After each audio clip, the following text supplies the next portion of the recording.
राजस्थान में अजमेर का Sophia girls school देश में लड़कियों के सबसे नामी स्कूलों में एक। सोफिया गर्ल्स स्कूल में बड़े बड़े रसूखदार लोगों की बेटियां पढ़ने आती थीं।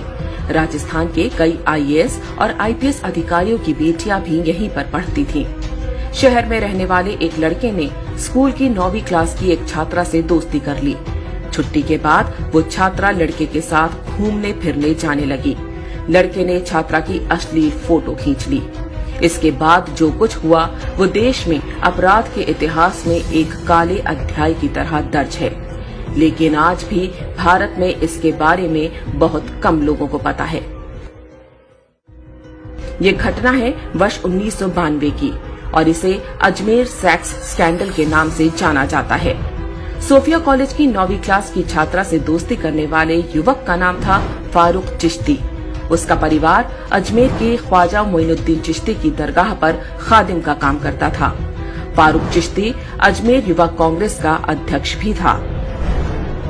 छात्रा को प्रेम जाल में फंसाने के बाद फारूक चिश्ती ने उसकी अश्लील तस्वीरें लेनी और फिर ब्लैकमेल करना शुरू कर दिया। पहले छात्रा का यौन शोषण होता रहा, फिर उससे कॉलेज की दूसरी सहेलियों को लाने को कहा गया।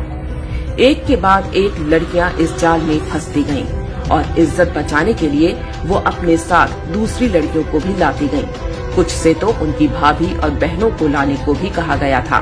पहले एक लड़की, फिर दूसरी और फिर तीसरी। बहुत जल्द ही इस गिरोह के जाल में लगभग 200 से अधिक हिंदू लड़कियां फंस चुकी थीं।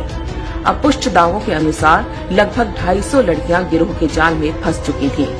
ये लड़कियां किसी गरीब या मध्यम वर्गीय परिवारों की नहीं, बल्कि अजमेर के सबसे रईस परिवारों की थीं। यह सब कुछ होता रहा और किसी लड़की के घर वालों को भनक तक नहीं लगी। यह मात्र संयोग नहीं था कि सिर्फ हिंदू लड़कियों को ही निशाना बनाया गया, मुस्लिम लड़कियों को छुआ तक नहीं गया। जिन लड़कियों से बलात्कार हुआ उनमें से अधिकांश 10वीं और 12वीं क्लास में पढ़ती थीं। मास्टरमाइंड फारूक चिश्ती अकेला नहीं था, उसके साथ अजमेर शरीफ दरगाह से जुड़ा एक पूरा गिरोह सक्रिय था। उसके मुख्य सहयोगी थे नफीस चिश्ती और अनवर चिश्ती। ये दोनों भी युवा कांग्रेस के नेता थे। बहुत संगठित ढंग से उनका गिरोह अपना काम करता रहा। मजहबी और कांग्रेसी संरक्षण मिला हुआ था, इसलिए डरने की वैसे भी कोई बात नहीं थी। अजमेर के ही एक फार्म हाउस पर यह काम बड़े आराम के साथ चलता रहा। लड़कियों को लेने गाड़ी जाती थी और बाद में उन्हें घर तक भी गाड़ी से छोड़ा जाता था। बलात्कार के समय उनकी फोटो खींच ली जाती थी ताकि वो किसी के आगे मुंह खोलने की हिम्मत ना करें। उस जमाने में आज की तरह डिजिटल कैमरे नहीं होते थे।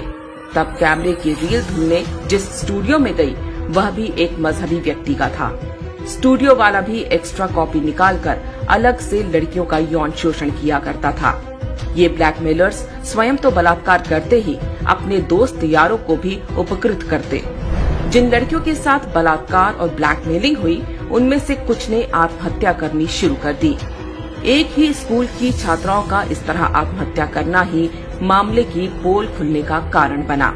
शुरू में पुलिस ने 8 आरोपियों को गिरफ्तार किया। समाज में बदनामी के डर से अधिकांश लड़कियों के परिवारों ने पुलिस में शिकायत दर्ज कराने से भी मना कर दिया। जो 12 लड़कियां हिम्मत करके पुलिस के पास गईं, उनमें से भी 10 बाद में पीछे हट गईं, क्योंकि आरोपी उन्हें धमकियां दिलवा रहे थे। बाकी बची 2 लड़कियों ने ही केस को आगे बढ़ाया। उन्होंने अकेले 16 आरोपियों की पहचान की। यह वो दौर था जब बलात्कार जैसे अपराधों में कड़ी सजा नहीं होती थी। घटना के 6 वर्ष बाद जिला न्यायालय ने 8 आरोपियों को उम्र कैद की सजा सुनाई, लेकिन मुख्य आरोपी फारूक चिश्ती ने खुद को मानसिक रोगी घोषित करवा लिया, जिससे उसके मुकदमे की सुनवाई लटक गई। जिन आरोपियों को उम्र कैद हुई थी उनकी भी सजा को 10 साल की जेल में बदल दिया गया। एक फरार आरोपी सलीम नफीस 19 वर्ष बाद साल 2012 में पकड़ा गया। बाद में वह भी जमानत पर छूट गया। जब इस बलात्कार कांड का भंडाफोड़ हुआ तो राजस्थान में कांग्रेस का पूरा सिस्टम आरोपियों को बचाने में जुट गया। जो भी सामने आता उसे डरा धमका कर चुप करा दिया जाता। कहा गया कि आरोपियों पर कार्रवाई हुई तो सांप्रदायिक माहौल खराब हो जाएगा। बलात्कारी एक मजहब विशेष के थे, इसलिए मोमबत्ती गैंग भी तब लड़कियों के बजाय बलात्कारियों के समर्थन में खड़ा हो गया था।